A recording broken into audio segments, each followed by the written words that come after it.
नमस्ते दोस्तों, अगर आपके घर में किसी को डायबिटीज है या आपको खुद डायबिटीज है तो ये वीडियो आखिर तक जरूर देखिएगा, क्योंकि आज मैं आपको एक ऐसी सच्चाई बताने वाला हूं जो शायद आपने पहले कभी किसी से नहीं सुनी होगी। ज्यादातर लोग सोचते हैं कि आलू डायबिटीज के मरीजों के लिए जहर के बराबर है और जैसे ही शुगर की बीमारी पता चलती है सबसे पहले आलू को थाली से गायब कर दिया जाता है। लेकिन क्या ये सच में सही फैसला है या फिर हम एक गलत फहमी की वजह से अपने खाने की सबसे पुरानी और सबसे प्यारी सब्जी को बिना वजह छोड़ रहे हैं? आज की इस वीडियो में मैं आपको पूरी मेडिकल सच्चाई बताऊंगा कि आलू डायबिटीज में खाया जा सकता है या नहीं, और अगर खाया जा सकता है तो उसका सही तरीका क्या है। ये वीडियो उन सभी के लिए बहुत जरूरी है जो रोजाना शुगर की दवाई लेते हैं, जो अपने ब्लड शुगर को कंट्रोल में रखना चाहते हैं और जो बिना वजह अपने खाने को सीमित करके परेशान रहते हैं। तो चलिए शुरू करते हैं। और अगर आपको यह जानकारी फायदेमंद लगे तो वीडियो को लाइक करना और चैनल को सब्सक्राइब करना बिल्कुल मत भूलिएगा, ताकि ऐसी सेहत से जुड़ी सच्ची और सही जानकारी आप तक हमेशा पहुंचती रहे। सबसे पहले समझते हैं कि आलू को लेकर यह डर कहां से आया। आलू में स्टार्च होता है और स्टार्च जब हमारे शरीर में टूटता है तो वो ग्लूकोज में बदल जाता है, यानी शुगर में। इसी वजह से बहुत सारे लोग और कई बार डॉक्टर भी यही सलाह देते हैं कि आलू को पूरी तरह बंद कर दो। लेकिन यहां एक बहुत बड़ी बात है जो ज्यादातर लोग नहीं जानते।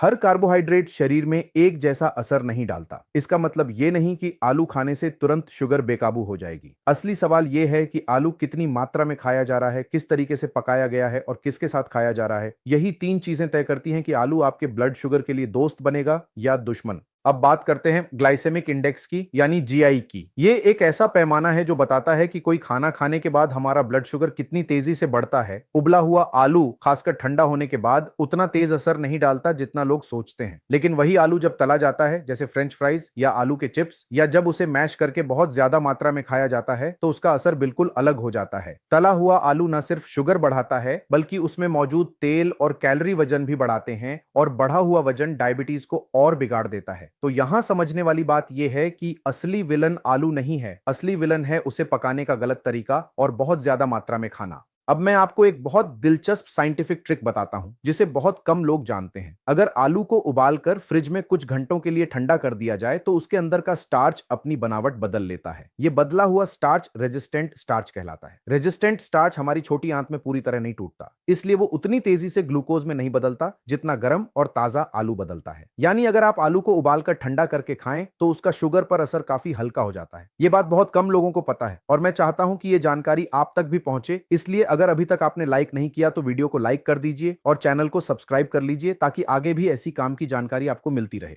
अब सवाल आता है कि आलू को किस मात्रा में खाना सही रहेगा। डायबिटीज के मरीज के लिए एक बार में बहुत बड़ी मात्रा में आलू खाना सही नहीं है। एक मध्यम आकार का आलू, यानी लगभग एक छोटी कटोरी जितना हिस्सा, ज्यादातर लोगों के लिए ठीक माना जाता है, बशर्ते बाकी खाने में भी कार्बोहाइड्रेट की मात्रा संतुलित हो। अगर आप एक ही समय में चावल, रोटी और आलू तीनों भारी मात्रा में खा लेंगे तो जाहिर है शुगर बढ़ेगी, क्योंकि ये तीनों ही कार्बोहाइड्रेट से भरे होते हैं। इसलिए समझदारी इसमें है कि आलू को खाने में शामिल करें, लेकिन उसके साथ बाकी कार्बोहाइड्रेट की मात्रा को थोड़ा कम कर दें। यानी अगर आज आलू की सब्जी बना रहे हैं तो रोटी की मात्रा थोड़ी कम कर लीजिए। यही संतुलन सबसे ज्यादा मायने रखता है। अब बात करते हैं उस तरीके की जो आलू को डायबिटीज के लिए और भी सुरक्षित बना देता है। आलू को कभी भी अकेला ना खाएं। आलू के साथ अगर आप फाइबर से भरी हुई कोई चीज खाएं, जैसे हरी पत्तेदार सब्जी, सलाद या दाल, तो इससे खाने का पूरा ग्लाइसेमिक असर धीमा हो जाता है। फाइबर एक तरह से ब्रेक की तरह काम करता है, जो ग्लूकोज को खून में बहुत तेजी से जाने से रोकता है। इसी तरह अगर आलू के साथ थोड़ी मात्रा में प्रोटीन भी हो, जैसे दाल, पनीर या अंडा, तो यह भी शुगर के बढ़ने की रफ्तार को कम कर देता है। तो अगली बार जब भी आलू बनाएं, कोशिश करें कि उसके साथ सलाद या दाल जरूर शामिल हो। यही छोटी सी आदत बहुत बड़ा फर्क ला सकती है। अब एक और जरूरी बात, आलू को छिलके के साथ खाना ज्यादा फायदेमंद होता है। आलू के छिलके में फाइबर की मात्रा सबसे ज्यादा होती है और जैसा कि हमने बताया, फाइबर ब्लड शुगर को धीरे धीरे बढ़ाने में मदद करता है। तो अगर आलू अच्छी तरह धोया गया है और साफ है तो छिलके के साथ उबालकर खाना ज्यादा अच्छा विकल्प है, बजाय इसके कि छिलका उतारकर सिर्फ अंदर का हिस्सा खाया जाए। ये एक बहुत छोटी सी बात है, लेकिन इसका असर लंबे समय में काफी अच्छा दिखता है। अब मैं आपको कुछ ऐसी गलतियां बताता हूं जो ज्यादातर लोग आलू खाते वक्त करते हैं और जिनकी वजह से उन्हें लगता है कि आलू उनकी शुगर बिगाड़ रहा है। पहली गलती है आलू को तेल में तलकर खाना, जैसे आलू भुजिया, आलू के पकौड़े या फ्रेंच फ्राइज। ये सिर्फ शुगर नहीं बढ़ाते बल्कि कोलेस्ट्रॉल और वजन भी बढ़ाते हैं। दूसरी गलती है आलू को बहुत ज्यादा मात्रा में एक साथ खा लेना, खासकर त्योहारों या किसी खास मौके पर। तीसरी गलती है आलू को हमेशा सफेद चावल या सफेद ब्रेड के साथ खाना, क्योंकि ये दोनों भी हाई ग्लाइसेमिक इंडेक्स वाले खाने हैं और जब दोनों एक साथ खाए जाते हैं तो शुगर का उछाल और तेज हो जाता है। चौथी गलती है आलू को बहुत ज्यादा मैश करके या प्यूरी बनाकर खाना, क्योंकि जितना ज्यादा खाना प्रोसेस होता है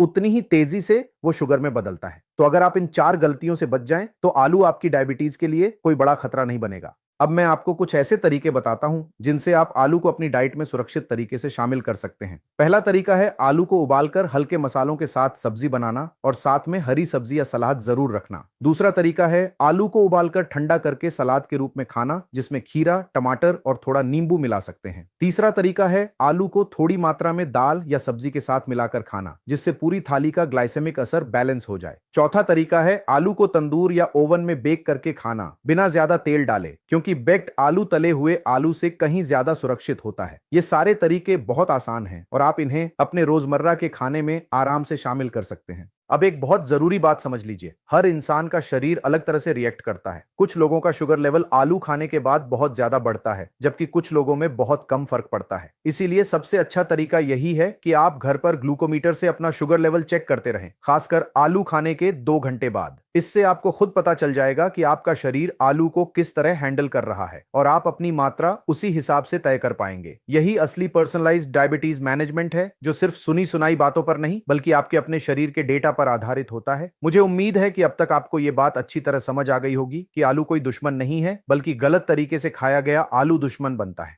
सही मात्रा, सही पकाने का तरीका और सही साथी खाने के साथ आलू डायबिटीज के मरीज भी आराम से खा सकते हैं। जरूरत है सिर्फ थोड़ी समझदारी और थोड़े संयम की। तो अगली बार जब कोई आपको कहे कि डायबिटीज में आलू बिल्कुल बंद कर दो, तो आप उन्हें ये पूरी साइंटिफिक बात समझा सकते हैं जो आज आपने यहां सीखी। अगर आपको ये वीडियो पसंद आया हो और आपने कुछ नया सीखा हो तो प्लीज इस वीडियो को लाइक कीजिए और नीचे कमेंट में जरूर बताइए कि आप आलू किस तरीके से खाना पसंद करते हैं और क्या आपने कभी अपना शुगर लेवल चेक करके देखा है कि आलू खाने के बाद उस पर क्या असर पड़ता है। आपके कमेंट्स हमारे लिए बहुत जरूरी हैं, क्योंकि उनसे हमें पता चलता है कि आप किस तरह की जानकारी और चाहते हैं। साथ ही इस वीडियो को अपने उन दोस्तों और रिश्तेदारों के साथ शेयर कीजिए जिन्हें डायबिटीज है या जो अपने खाने को लेकर परेशान रहते हैं, क्योंकि ये जानकारी उनकी जिंदगी आसान बना सकती है। और अगर आप ऐसी ही सेहत से जुड़ी सच्ची साइंस पर आधारित जानकारी हर हफ्ते पाना चाहते हैं तो चैनल को सब्सक्राइब करना बिल्कुल मत भूलिएगा और नोटिफिकेशन बेल को भी दबा दीजिए ताकि कोई भी नई वीडियो आपसे छूटे ना। याद रखिए, डायबिटीज का मतलब ये नहीं है कि आपकी जिंदगी से सारा स्वाद खत्म हो जाए। थोड़ी समझदारी, थोड़ा संतुलन और सही जानकारी के साथ आप अपने खाने का मजा भी ले सकते हैं और अपनी सेहत का भी पूरा ख्याल रख सकते हैं। मिलते हैं अगली वीडियो में एक और दिलचस्प और काम की जानकारी के साथ। तब तक अपना और अपने परिवार का खास ख्याल रखिए, खुश रहिए, सेहतमंद रहिए।